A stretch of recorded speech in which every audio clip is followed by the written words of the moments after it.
দাদা ভোট পরবর্তী তো আজকে দুই পৌরসভায় আসলেন, কি বলবেন দাদা? আমি দলের মধ্যে রিভিউ মিটিং করলাম, আমাদের সব মিউনিসিপালিটিতেই হচ্ছে। আজকে আমি দল কাজটা কি কি বিষয়ের উপর যদি একটু? এটা তো দলের অভ্যন্তর। দাদা দুই পৌরসভার চেয়ারম্যানের উপস্থিতিতে এবং বিধায়কের উপস্থিতিতে আজকে আপনাকে সম্মান জানানো হলো সাংসদ হিসাবে, কতটা ভালো লাগছে কি বলবেন? খুবই ভালো লাগছে, এরা অক্লান্ত পরিশ্রম করেছে এবং মানুষ সমর্থন করেছে, এটা তো আনন্দ দেয়। আমরা আরো কি করে মানুষের কাজ করব সেটা নিয়ে আলোচনা করি। দাদা একটা খতিয়ান দিয়েছে সাংবাদিকদের সামনে যে এই বাজেটে এই বরাদ্দ হয়েছে, কাজটা করাও প্রত্যেকটি কিছু পাই। কেন্দ্রের বঞ্চনার শিকার আমরা সর্বপ্রথম। ওরা নারীগার টাকা দিচ্ছে না, ওরা বাড়ির টাকা দিচ্ছে না, ওরা রাজ্য সরকারের যে প্রাপ্য টাকা সেটা দিচ্ছে না।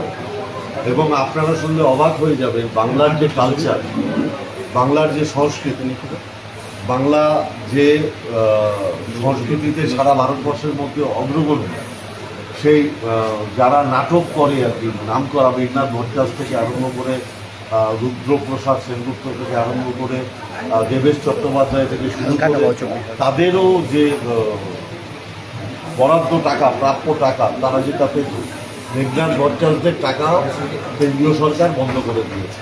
একটা মেঘনাথ ভট্টাচার্য সায়ক 50 বছরের দল, নাটকের দল, তার মানে এতদিন ওরা গরিব মানুষের পেটে লাথি মেরেছে।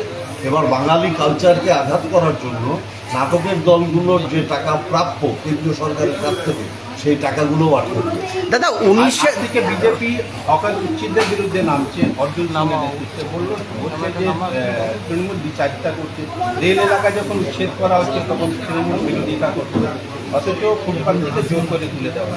অর্জুন সিংয়ের কথার উত্তর দিয়েছে, রেল থেকে হকার উচ্ছেদ রেল করতে চাইছে।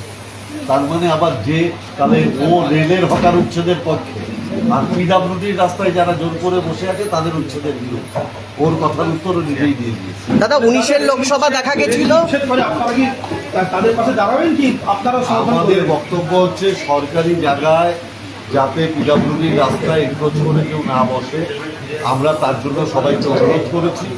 এবং তারা সরকারি জায়গা রাস্তা ছেড়ে দিয়ে অন্য কোথাও গেলে তাদের কী কী সাহায্য করা যায় সেটাও আমরা সমস্ত মিউনিসিপালিটি ওয়াইজ আলোচনা করছি। এটা বুঝি না, যদি রেল নিজের জায়গা থেকে উচ্ছেদ করতে চায় তাহলে আপনারা কি সেই মানুষের পাশে দাঁড়াবেন না? আমরা মানুষের পাশে আছি।